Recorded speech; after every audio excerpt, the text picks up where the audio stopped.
زرار کے جاتے ہی عفان نے فاطمہ کو سرد گھوری سے نوازا اور پھر اس کی سائڈ سے گزرتے وہاں سے آگے بڑھنے لگا، مگر اگلے ہی لمحے فاطمہ کی دھیمی آواز نے اس کے بڑھتے قدموں کو فوراً اپنے قوی حصار میں جکڑ لیا۔ عفان! فاطمہ نادم تاثرات سمیت بار بار اپنے ہاتھوں کو مسل رہی تھی۔ اب کیا ہوا؟ کوئی اور فیصلہ بھی سنانا باقی ہے کیا؟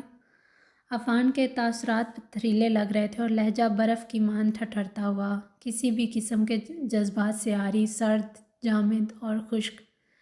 نہیں، وہ میں… فاطمہ جی بھر کر شرمندہ ہوئی۔ اس سے پہلے کہ وہ اپنی بات مکمل کرتی، عفان کھٹک سے دروازہ بند کرتا کمرے سے باہر چلا گیا۔ اس شریدہ آواز نے فاطمہ کو اپنے کانوں پر ہاتھ رکھنے پر مجبور کر دیا۔ اس کی آنکھوں کو نمکین پانیوں سے لبالب بھرنے میں زیادہ دیر نہیں لگی۔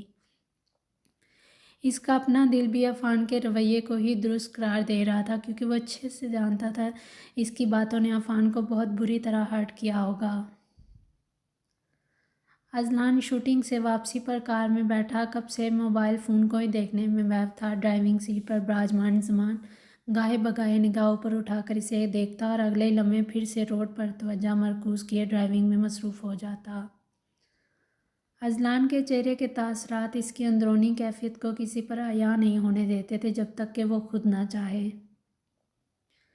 کافی لمبی چوڑی گفتگو کے بعد اذلان نے گہرا سانس بھرتے فون واپس رکھ دیا۔ اب وہ آنکھیں موندے اپنا سر سیٹ کی پشت سے ٹکا چکا تھا۔ Azlan sir, is every thing okay? زمان نے بیک ویو مرر سے اذلان کے بجھے تاثرات دیکھے تو پوچھے بنا رہ نہ سکا۔ یار، فی الوقت تو مجھے خود سمجھ نہیں آیا کوئی بات پریشانی والی ہے بھی یا نہیں۔ اذلان کا انداز کھویا کھویا سا تھا۔ سر، آج میں آپ کی بات سمجھ نہیں پایا، مطلب یہ کہ… زمان ہمیشہ اس کی ادھوری باتوں کا مطلب بھی سمجھ جاتا تھا، لیکن آج اسے کچھ خاص سمجھ نہیں آیا، اس لیے کنفیوز انداز میں اپنی پیشانی مسلتے دھیمے لہجے میں گویا ہونے لگا۔ زمان سر کا کہنا ہے ان کے سورسز کے مطابق ایک دشمن ملک ہمارے ملک میں ایک بہت بڑی کارروائی کرنا چاہتا ہے۔ اس خبر پر زمان تو گویا گنگ ہی رہ گیا۔ بڑی کارروائی؟ اللہ خیر کرے۔ سر، یہ تو ہماری قوم کے لیے بہت رسکی ثابت ہو سکتا ہے۔ ہمیں جلد از جلد ان کے پلان تک رسائی حاصل کرنی ہوگی۔ پلان پتہ چلے گا تبھی ہم اس کو ناکام بنانے کی کوشش کر سکتے ہیں نا۔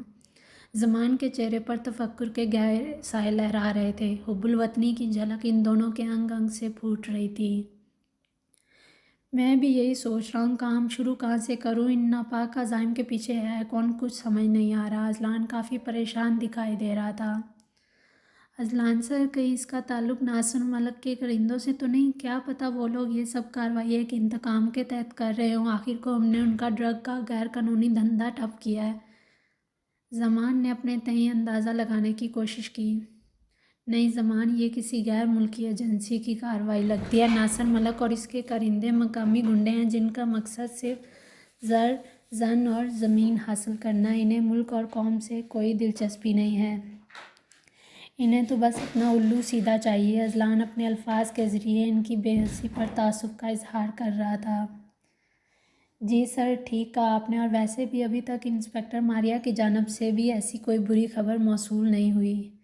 زمان نے تائیدی انداز میں اس کی بات کو تسلیم کیا اور پھر اسٹیئرنگ وہیل گھماتے یو ٹرن لیا۔ اب کار کا رخ گھر کے راستوں کی طرف تھا۔ یہ تو اچھی بات ہے، ورنہ جیڈی بیچارے کو اپنی شادی کے دنوں میں بھی اس مشن پر کام کرنا پڑتا۔ اذلان کے چہرے پر اس وقت مبہم مسکراہٹ رقصاں تھی۔ صحیح بات ہے سر، ویسے کب ہو رہی ہے ان کی شادی؟ زمان نے بیک ویو مرر سے اذلان کو دیکھتے استفساریہ انداز اپنایا۔ اسی ہفتے کے آخر میں۔ اذلان نے موبائل کی اسکرین کو اسکرول کرتے زمان کے سوال کا جواب دے دیا۔ کچھ ہی منٹوں کے بعد وہ مسکراتی نگاہوں سمیت ٹائیگر کے نمبر سے زینی کو حال احوال کا میسیج سینڈ کرتے اس کے رسپانس کا ویٹ کرنے لگا۔ حالانکہ وہ اچھی طرح جانتا تھا زینی اسے رپلائی نہیں دے گی، کیونکہ اس دن ٹائیگر یعنی اذلان نے اسے خوب تپایا تھا۔ اذلان نے کچھ دیر ویٹ کیا اور پھر موبائل رکھ دیا۔ اب وہ زینب کے انہی غصیلے تاثرات کو یاد کر رہا تھا جو اس دن ٹائیگر کے میسیج کے رد عمل کے طور پر اس کے چہرے کی زینت بن چکے تھے۔ زینب، میں سوچ بھی نہیں سکتا تھا زندگی میں ایک دن ایسا بھی آئے گا جب مجھے آپ کے غصے سے بھی محبت ہو جائے گی۔ آپ کی محبت کا حصار اس قدر مستحکم تھا کہ اذلان شاہ جیسا مضبوط اعصاب کا مالک مرد بھی اسیر بنتے ہوئے آج اس کے سامنے گھٹنے ٹیک چکا ہے۔ آپ کی محبت نے میری نفرت کے گھڑے کو چکنا چور کر دیا، اب تو مجھے اپنے اندر اس کا نام و نشان بھی کہیں نظر نہیں آتا۔ اذلان اپنی سوچوں میں ہی زینب سے مخاطب ہوتے اپنے دل کا بوجھ ہلکا کر رہا تھا۔ اب تو صورتحال کچھ یوں تھی کہ جب کبھی اذلان کو کوئی پریشانی لاحق ہوتی وہ سب سے پہلے زینب کے بارے میں سوچتا تھا۔ اس کی آدھی سے زیادہ پریشانی تو اس کے بارے میں سوچنے سے ہی کم ہو جاتی تھی۔ تمام پیریڈز اٹینڈ کرنے کے بعد روشان اور مریم لان میں موجود اسی مخصوص بینچ پر آ کر بیٹھ گئے جہاں فارغ اوقات میں بیٹھنا ان کا روز کا معمول بن چکا تھا۔ مریم بیزار تاثرات سمیت اپنی کتابیں بینچ پر رکھتی بے مطلب اطراف میں دیکھنے لگی۔ مریم آپ بور ہو رہی ہیں کیا؟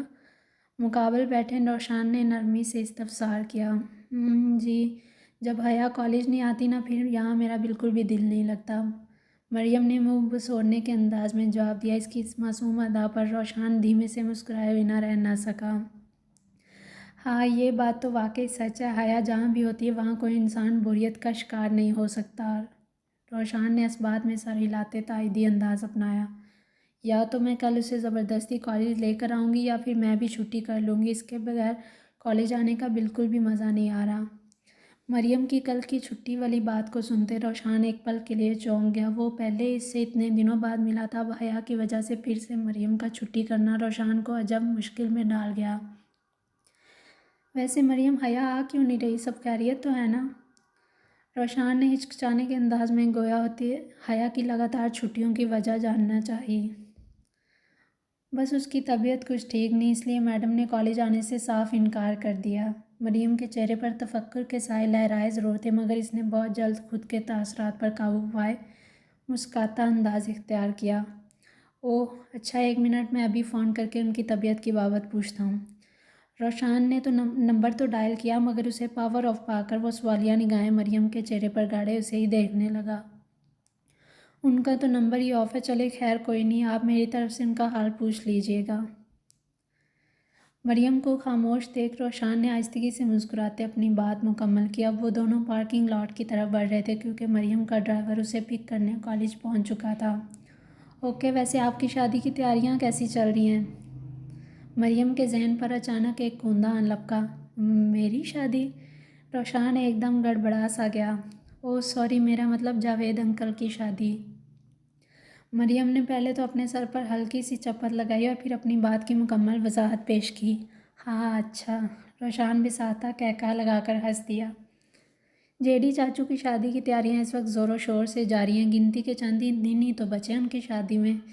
جیڈی کے بارے میں بات کرتے روشان کے چہرے پر ایک خوشگوار مسکراہٹ رقصاں تھی۔ اوکے روشان، میں پھر چلتی ہوں، میرا ڈرائیور ویٹ کر رہا ہے، اللہ حافظ۔ مریم الوداعی کلمات ادا کرنے کے بعد ہاتھ کو ہوا میں لہراتی آگے بڑھ گئی۔ روشان وہیں کھڑا اسے تب تک دیکھتا رہا جب تک اس کی کار پارکنگ لاٹ سے باہر نہیں چلی گئی۔ ابھی وہ واپس موڑا ہی تھا کہ فون کی بجتی رنگ ٹون نے اس کی توجہ بے اختیار اپنی جانب مبذول کروا لی۔ اسکرین پر زرار کا نمبر جگمگا رہا تھا۔ اس نے الوہی مسکراہٹ سمیت فون ریسیو کر لیا۔ ہیلو، السلام علیکم۔ زرار نے سلام میں پہل کی۔ وعلیکم السلام۔ زرار، واپسی کا پلان کب تک ہے؟ یار میں تو اکیلا بور ہو رہا ہوں یہاں۔ روشان کا انداز شکوہ کا نہ تھا۔ اکیلے کیوں؟ مریم ساتھ تو ہے تمہارے، تمہیں میری ضرورت کب سے پڑنے لگی؟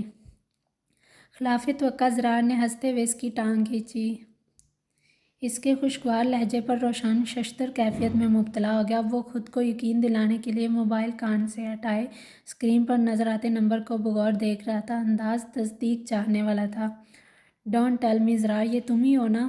اتنی مسکراہٹ، وہ بھی تمہارے لہجے میں، انبلیویبل۔ روشان نے فون واپس کان کے ساتھ لگایا، اپنی حیرت کو لفظوں میں بیان کر دیا۔ ہاں روشان، تم بھی نا؟ خیر باقی سب چھوڑو، اسٹڈیز کیسی جا رہی ہیں؟ زرار نے ہنستے ہوئے بات کا رخ ہی بدل دیا۔ بس ٹھیک ہی جا رہی ہے، اور ویسے بھی جیڈی چاچو کی شادی نزدیک ہے، انجوائمنٹ کے چکر میں صحیح سے پڑھا بھی نہیں جا رہا۔ کاش تم یہاں ہوتے تو میری بھی تھوڑی بہت ہیلپ ہو جاتی۔ روشان کے قدم اب پارکنگ لاٹ میں موجود اپنی کار کی طرف بڑھ رہے تھے۔ اچھا، اس کا مطلب نوٹس کے لیے مجھے یاد کیا جا رہا ہے۔ زرار آج خلاف توقع بنا مطلب بات کو طول دے رہا تھا۔ روشان کو اس کا بدلتا رویہ بہت بھلا لگ رہا تھا۔ وہ دل ہی دل میں اس کی خوشیوں کے لیے دعائیں بھی مانگ رہا تھا۔ ہاں نہیں، ایسی بات نہیں، آج کل ادھر میں تمہیں یاد کر رہا ہوں، ادھر مریم پچھلے ایک ہفتے سے حیا کو یاد کر رہی ہے۔ حیا کے ذکر پر زرار کی ہارٹ بیٹ ایک لمحے کے لیے مس ہو گئی تھی۔